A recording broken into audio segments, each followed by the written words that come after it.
Hari ini kami akan menyampaikan informasi terkait penahanan tersangka dalam dugaan tindak pidana korupsi terkait pengadaan pekerjaan jasa konsultasi di Perum Tirta 2 tahun 2017.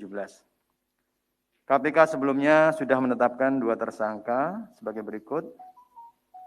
A. Joko Saputro, Direktur Utama Perum Jasa Tirta 2, perkaranya telah diputus dan berkekuatan hukum yang tetap. Yang kedua, Dr. A.Y.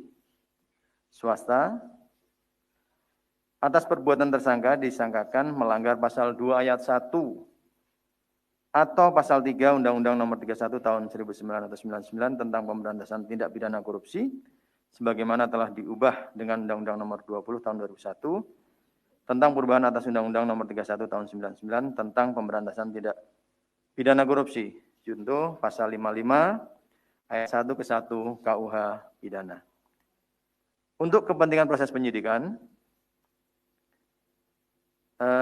tim penyidik melakukan upaya paksa penahanan tersangka AY selama 20 hari.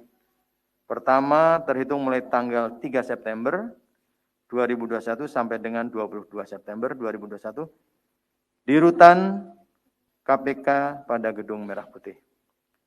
Tersangka akan dilakukan isolasi mandiri selama 14 hari sebagai salah satu upaya mengantisipasi penyebaran COVID di dalam lingkungan rutan KPK. Konstruksi perkaranya sebagai berikut.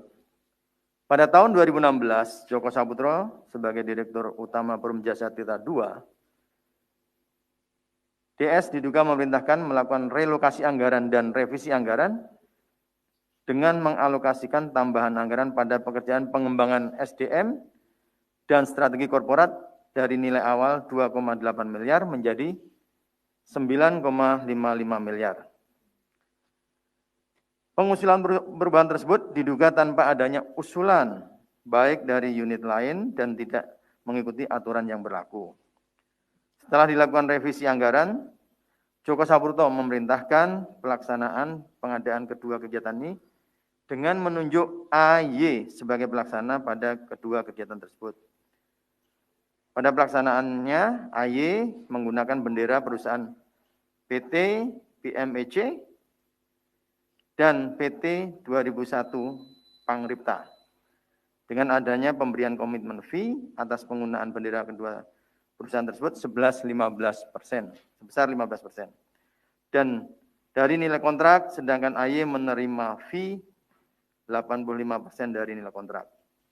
Selain itu, diduga pula adanya pencantuman nama para ahli dalam kontrak pekerjaan hanya dipinjam dan dimasukkan ke dalam dokumen penawaran PT PMEC dan PT 2001 Pangripta sebagai formalitas untuk memenuhi administrasi lelang dan pelaksanaan lelang direkayasa demikian rupa dengan formalitas penanggalan berbagai dokumen administrasi lelang disusun secara backdate.